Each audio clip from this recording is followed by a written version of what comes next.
Hey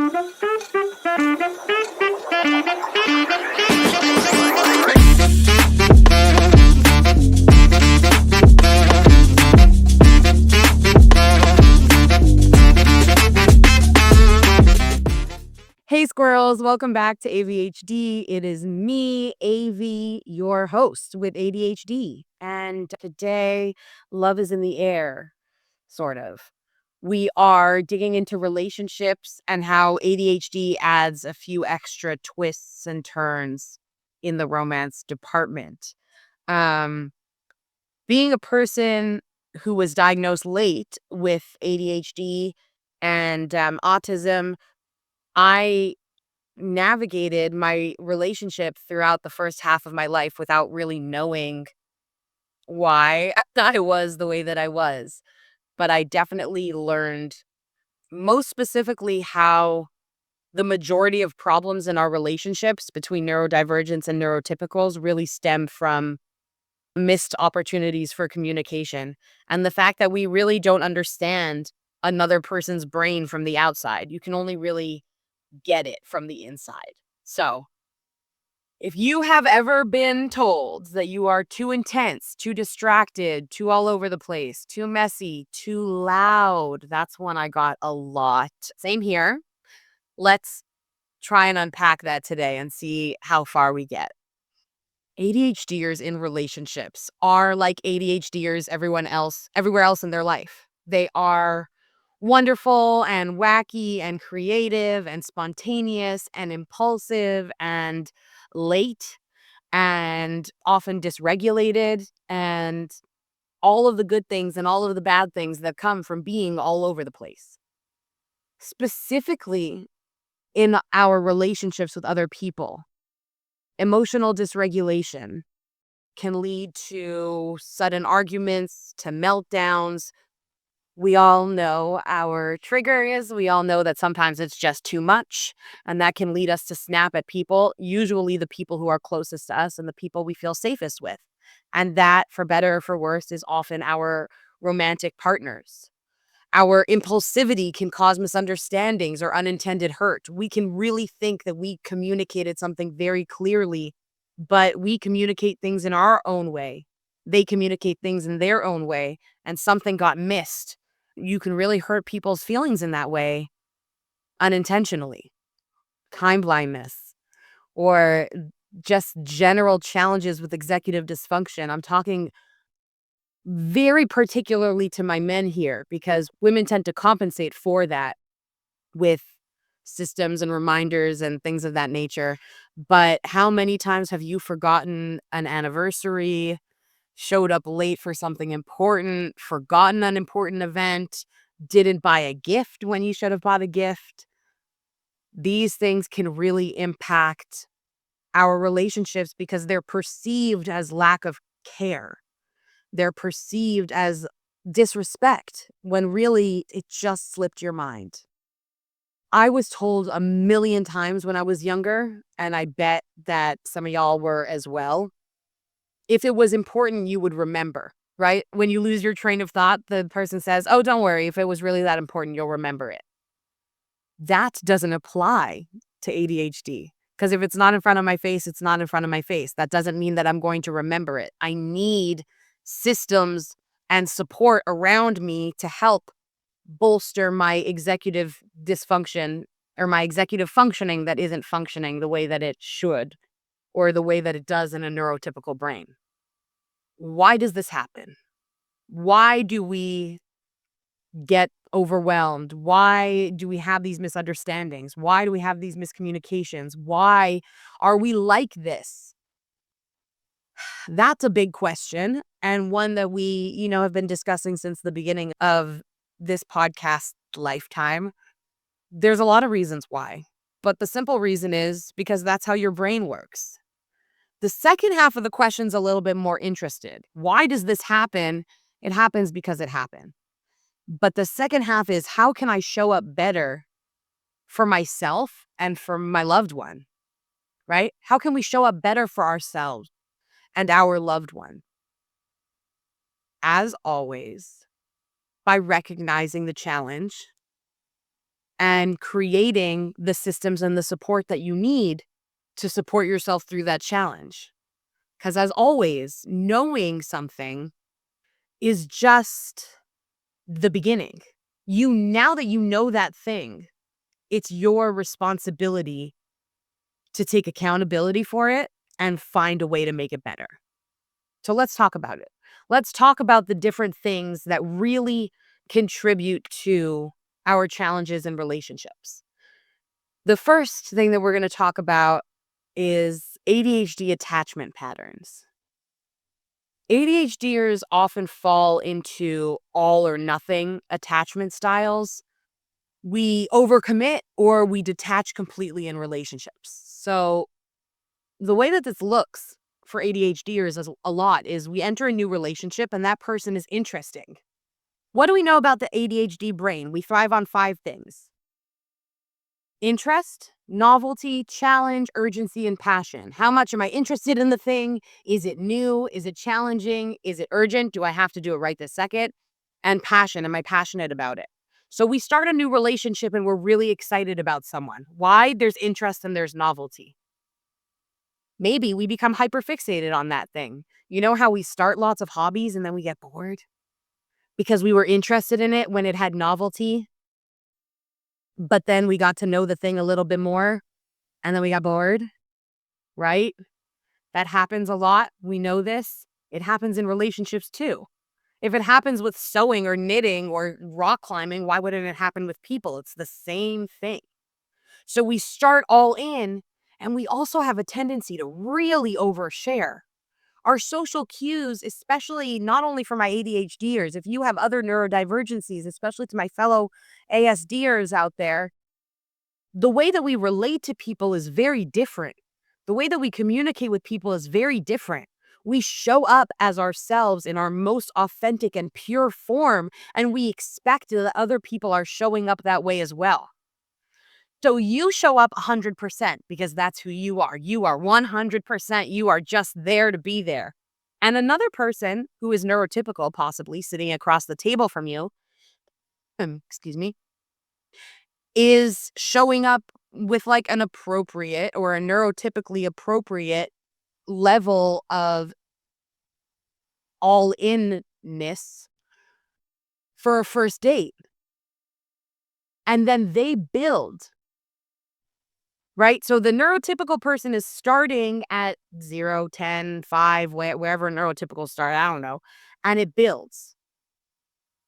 The neurodivergent person is likely starting at 100, especially if you're ADHD or autistic. You are showing up as you are. That is who you are. That's how you show up. If you're masking, it might be a little bit lower, but that's who you are. It's very authentic. So as they're building and getting more and more and more and more interested in you, well, they're not actually becoming like sustaining the interest for us, right? Because we're bored now. And there was a misalignment that happened. So our all or nothing attachment style is like, I'm all in. And then if you get bored, so like now your switch is off, so you're all out. And the other person on the other end is thinking like, what is going on? We were supposed to be building something. Like we're building slowly, but you're not a building slowly type of a gal or guy. It's not you. It's not the way you do things. That's one piece. There are also other things that other traps that we tend to fall into. We fall into cycles of seeking validation and withdrawing emotionally. Why? Oh, goodness gracious. We live our lives in our minds, okay? Or, I mean, this is my experience, and this is my experience based on other ADHD people that I've spoken to. It seems to be a joint experience. Let me know if it's different for you. I don't believe that there's a one-size-fits-all answer for every single one of us. But for me, at least, I live inside my head.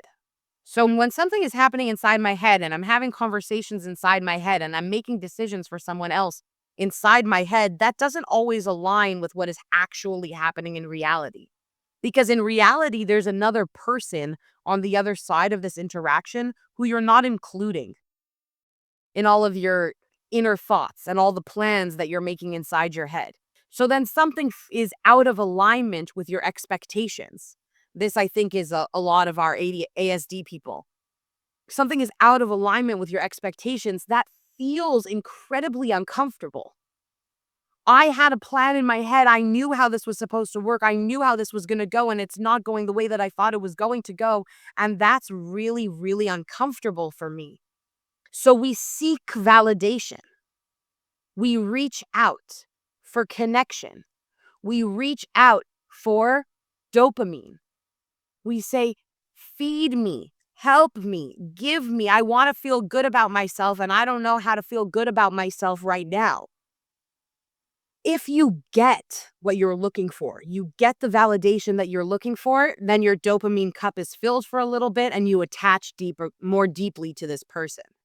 But if you don't, ouch, that is just the worst feeling in the entire world.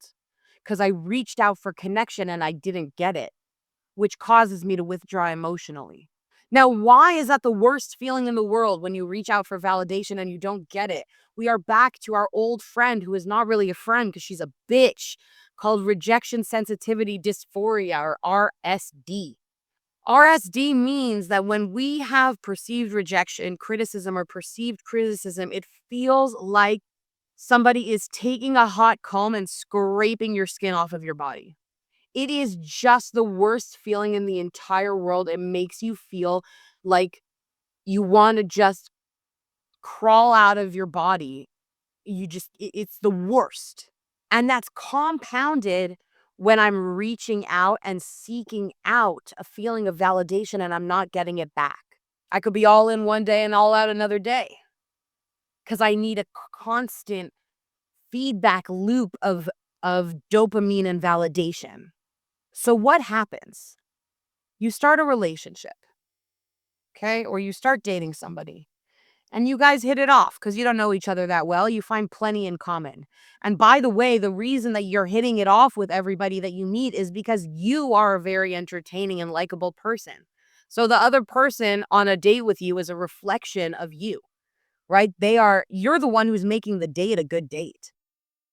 They might not be doing anything, but you see a reflection of yourself in that person. You really like that. So then you pursue a relationship or you continue dating said person. You have more interactions with each other.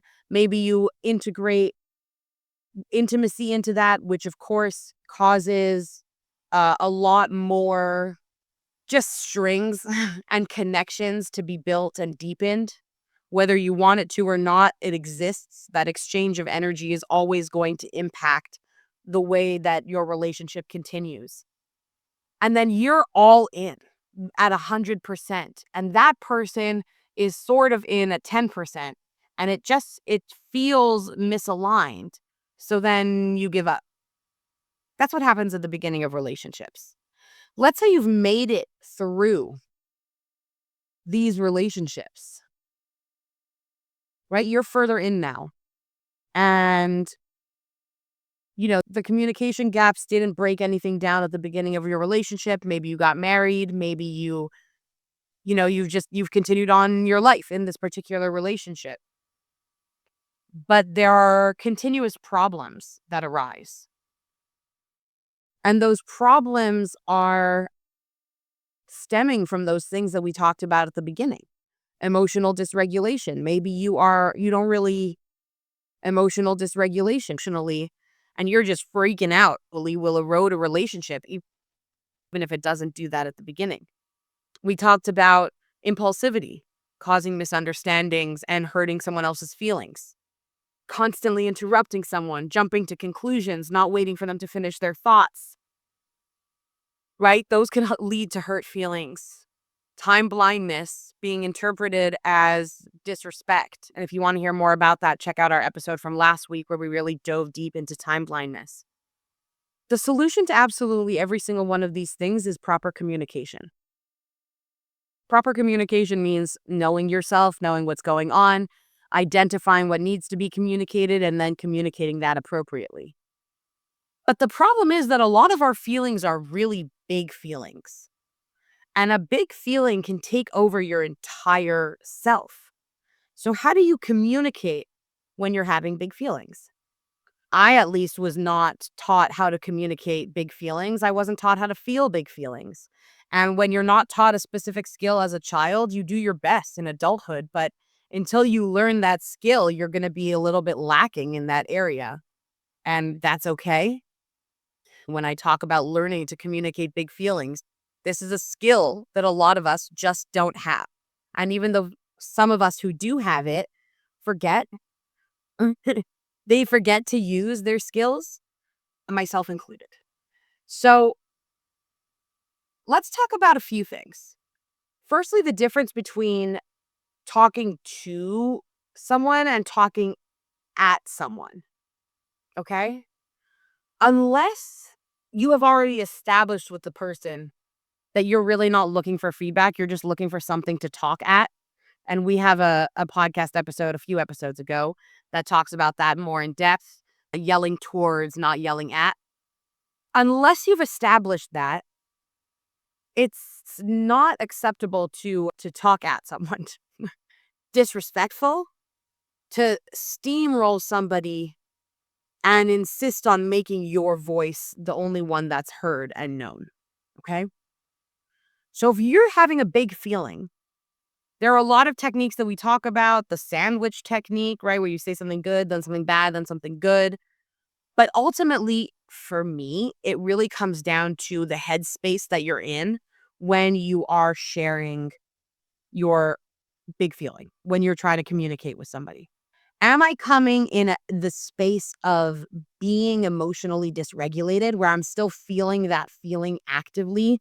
If I am, it's very unlikely that I'm going to successfully communicate my feelings because it's going to be difficult for me to remain calm, and it's going to be extra difficult for me to hear what the other person is saying. If you are approaching a communication of your big feelings and you want a solution, right? You're looking to find a solution, then you need to make sure that you're communicating at a time that you are able and willing to collaborate and find a solution, right? Otherwise, it's not the right time. If you just want to talk about how your feelings are hurt, write it down. It's not necessary to communicate hurt in the moment. It is necessary to calm down, write down how you're feeling, communicate how you are feeling, and then find the solution and move on. That's the process. It can't stay. It can't ruminate. You have to feel the feelings, then you have to express the feelings, then you have to communicate the feelings outward. I'm drawing your attention to the fact that expressing the feelings and communicating them outwards are two different things. Your journal is the place to write down, I can't believe what that fucking motherfucker did to me today. He's such a piece of shit. Blah, blah, blah, blah, blah. As angry as you want to get.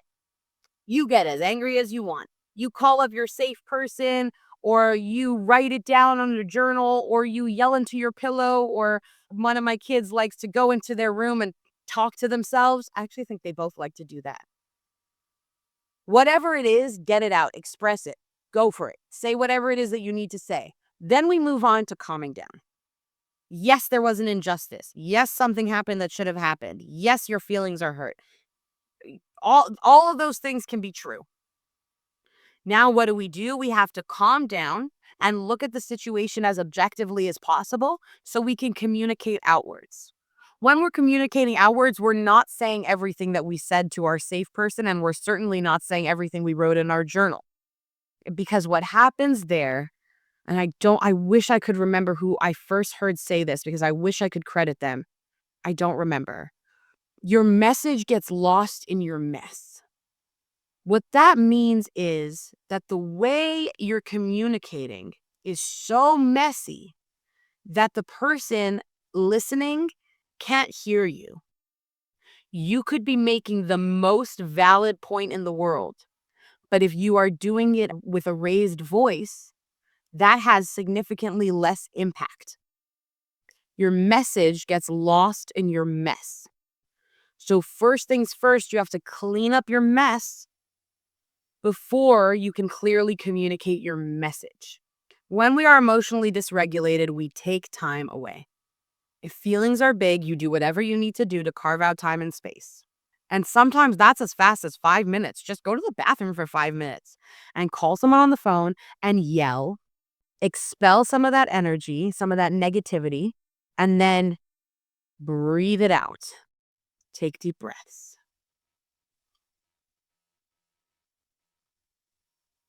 As deep as you can with as long an exhale as possible. Exhale all that negativity. Bonus points if you exhale hard. So you breathe in deep, exhale hard, because it just gets rid of that anger. What we need back is our level-headed brain. Not our emotional brain, we need our level-headed brain. So you can, when you need to carve out time for yourself, you can use an existing script or phrase that's in your mind. Like, practice that line in your head. Figure out whatever it is that sounds natural to you and use it as your way to carve out space for yourself and remove yourself from the situation so you can calm down. For me, having a partner who can calm you down in those moments and help regulate you is critical. Co-regulation for me is critical in a romantic partnership. And I was dating somebody who really did not agree at all. His like viewpoint, I guess, was that if you're going through something, it's your job to calm yourself down. When you figure out what you need, then I'm here to help you. But I can't help you when you're like this. And that's acceptable most of the time, right? I definitely say things like that to my kids, like, I can't help you while you're talking to me like this. Or I'm not putting myself in a situation to be disrespected just because you need help. Or you need to ask for the help that you need before you get it. But I'm trying to teach them skills of how to be an adult. I'm trying to teach them how to communicate properly with the world. In a romantic partner, it really is critical that they're able to co-regulate with you and that they create that safe space for you. Otherwise, you're not creating those deep emotional bonds in your greatest moments of distress. So then what happens when you're in distress? You're not going to go to your partner, you're going to go somewhere else. And that's a big problem. It's not about shutting down your big feelings. It's about learning to express them in a way that strengthens your relationship instead of tearing it apart.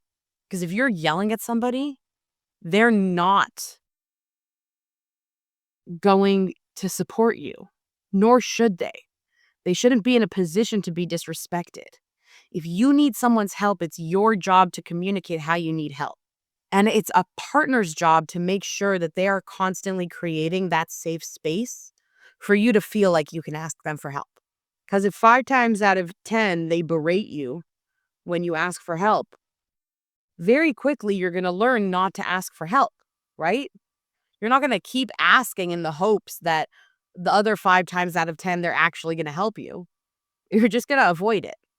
And vice versa. If you're yelling at me 5 times out of 10 when you're asking for help, I'm going to be much less inclined to offer help to you because I don't want to be yelled at. Every human is going to do that all the time.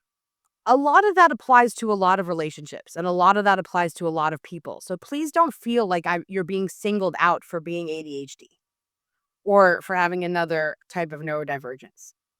You aren't too much. Okay. And that, I think, is a very clear and very loud message of this podcast. You aren't too much. You just need to learn how to be the way that you are in the most peaceful way. And the people around you have to decide that they want to be part of that support system. And if they don't, yalla bye. We don't need people around us who do not want to work hard for us and with us. It's not necessary. You are amazing. Your ADHD brain makes you a really incredible partner in a lot of ways. There are tremendously unique strengths that ADHDers bring to relationships, like creativity, like spontaneity, like deep empathy. They get it, they know what you are feeling. Fierce loyalty. These are the most ride or die humans. A lot of the way that people with ADHD interact with their environment is reactive. It's reciprocal energy. Whatever energy you come to me with, that's the energy I'm going to return to you. And that's a defense mechanism that we've created to be able to interact with people who don't really get us. You shouldn't have to feel that way in your relationship. Your relationship should be absolutely the safest place in the entire world for you, where you are 100% celebrated for who you are. There's a difference. We all know the five love languages. And the five love languages are acts of service, quality time, receiving gifts, physical touch, and words of affirmation, right? Acts of service is doing things for other people. That's how I show my love to you, or having things done for me. Quality time is spending quality time with people. Receiving gifts is receiving and giving gifts. Physical touch is, as it says, physical touch. And words of affirmation is verbal. So it's just different ways that people prefer to receive and give love. The neurodivergent love languages are a little bit different. Neurodivergent love languages are kind of like expansions of the traditional love languages. The neurodivergent love languages, interestingly enough, as far as I know, were a jump off from a tweet in 2021. And then it kind of made its way around the neurodivergent communities. That's how it was popularized. I don't really know if this is anybody's specific methodology, but the five neurodivergent love languages are parallel play or body doubling, info dumping, penguin pebbling, support swapping, and deep pressure. Okay. So let's work from the bottom up. Deep pressure is like the neurodivergent version of physical touch. Not just any physical touch, it has to be squeeze my soul out of my body, squishy touch. That's the kind of touch that we tend to prefer. That it helps neurodivergent people feel connected to the person that they're seeking that type of deep pressure from. Support swapping, I think, is kind of like acts of service. So support swapping or spoon swapping is helping each other out with tasks that for you are less draining and for the other person are more draining. So kind of combining resources so that I can help you and you can help me with the things that I need. That's like our version of acts of service. I can't do any type of act of service for you, but I can swap the types of things that you do for me and I do for you so that we both are ending up with more energy in our cup at the end of the day. Penguin pebbling is like our version of gift giving. When penguins choose their mate or they're courting their mate, they bring beautiful rocks to the lady penguin that they love.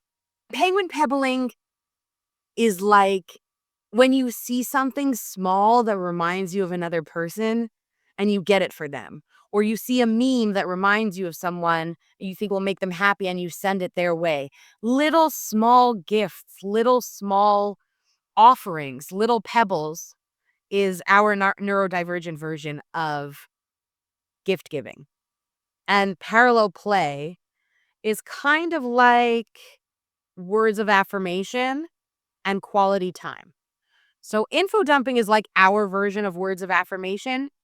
It's not just saying positive words to the other person.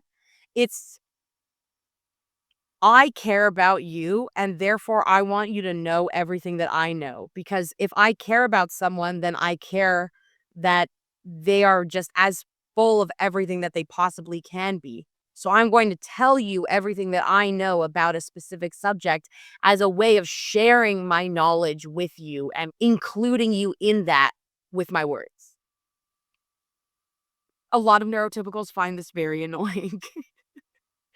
And then body doubling or parallel play is our version of quality time. That doesn't always mean doing something together. It often means doing something side by side, doing your own thing side by side. So feeling comfortable enough with the other person that you can be reading and they can be on their phone or whatever, but together. Being safe enough to reach out for reassurance if you're having difficulty with something and saying, "Can you be my body double? Can you hang out with me while I'm doing this? It will make it a lot easier for me to get the task accomplished." Like just doing the thing with someone is our version of quality time. There are a lot of ways because of the unique ways that we express love that make us a really incredible partner. Surprise adventures, heartfelt notes, impulsively bringing home a random little like I thought of you gift. This is the way that people love to be loved. You are an incredible partner. But also, these things are easy for you and they come to you naturally, that it doesn't mean that they come to someone else naturally. And just like for you, it would be a tremendous effort to arrive everywhere on time without any help.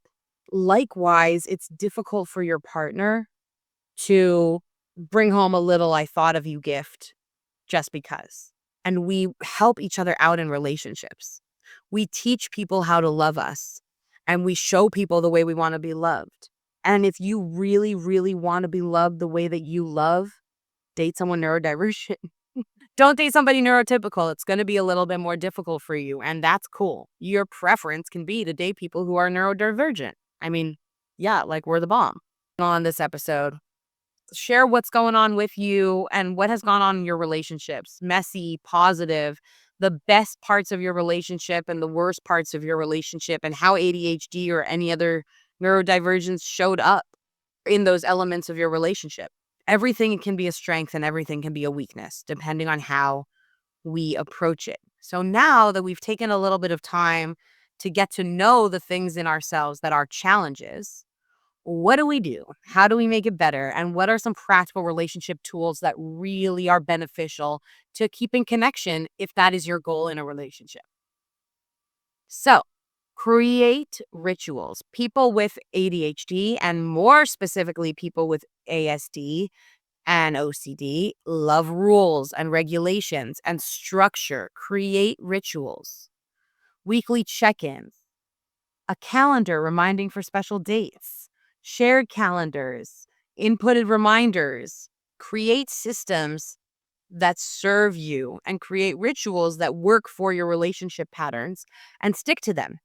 And when the system slips, put it back on, right? Like it'll work for a couple months and then it will fall and you might have to change it a little bit or do something a little bit different and just reinstate the system.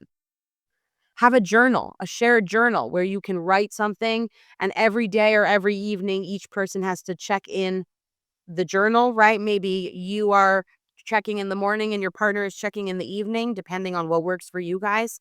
And you can write back and forth to each other and communicate in that way certain things that you don't necessarily want to communicate face to face. Maybe you want to be having a deep conversation and you want it to kind of be ongoing, but you don't want it to take over your everyday of what is going on. You don't want it to be the only thing that you ever talk about. That's something that you can discuss in your journal or in written format and keep it there, keep it contained. So you're still working on it, you're still addressing it. It's just not spilling out and taking over your entire life. Find a partner who loves your weird, who celebrates your ADHD quirks.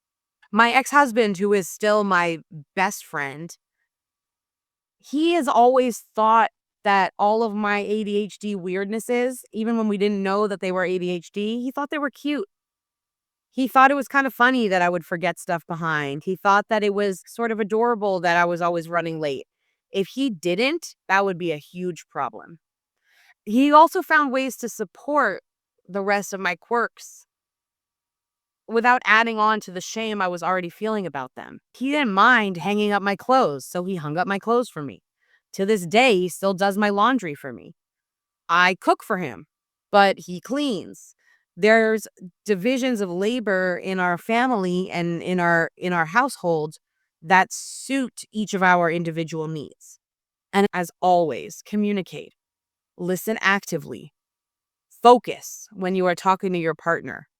Attune to them. That means putting your phone down, looking them in the eye, looking at their face, being present in the conversation, listening actively and asking questions. Be sure to set boundaries, okay? Anyone can set any boundary. It's up to you to decide whether you can adhere to those boundaries or not. Set boundaries for yourself.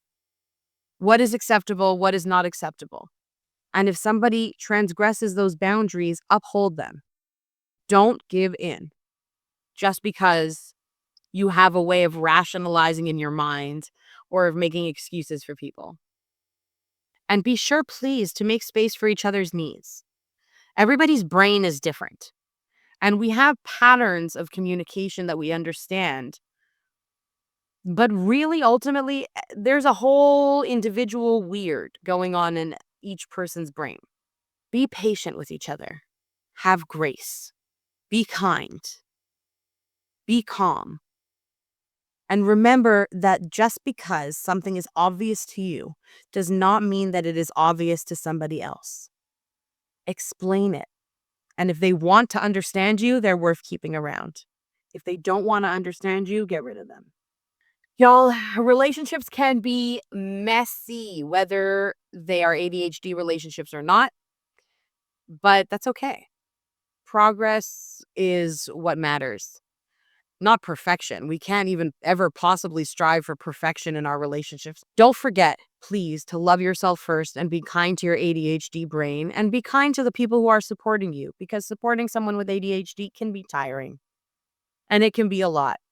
You are not tiring and a lot, but supporting you can feel like a lot. And it's important to recognize that. Share your relationship stories with us, your tips, your tricks, your I almost killed him moments, I almost killed her moments. I want to hear about it. And maybe we will read your story or react on an episode of our podcast. You can find us on socials at alistova.com, avhd.com, and in our Facebook group, Trust Yourself, Trust the Process. Until next time, we are in this together, one awkward love note at a time. Thank you all for being here, and I will see you next week. Bye, squirrels.